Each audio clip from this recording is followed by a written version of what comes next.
The species of bird you are watching has to build its nest on banks that are full of crocodiles.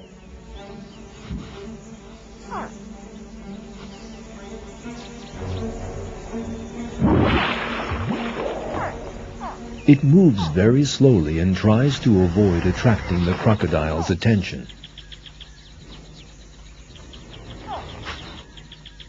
It particularly chooses areas where female crocodiles have left their eggs to build its nest. That is because female crocodiles are very calm and docile during egg-laying time and do not represent a danger to the birds. In time, the bird's eggs begin to hatch and tiny chicks emerge.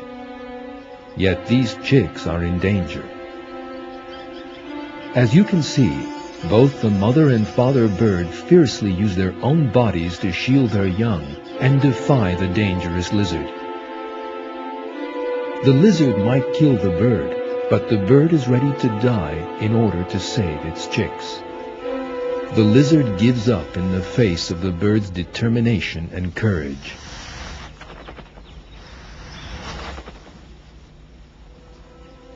Things change when a hungry and aggressive male crocodile approaches the nest.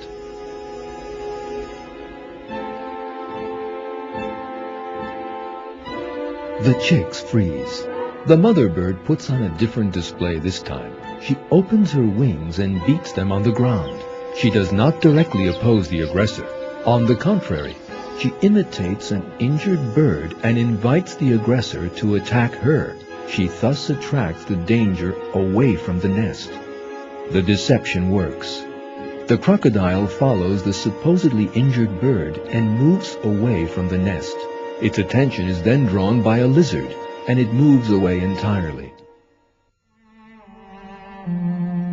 Thanks to the feeling of self-sacrifice inspired in them by God, the mother and father birds risk their lives to protect their young.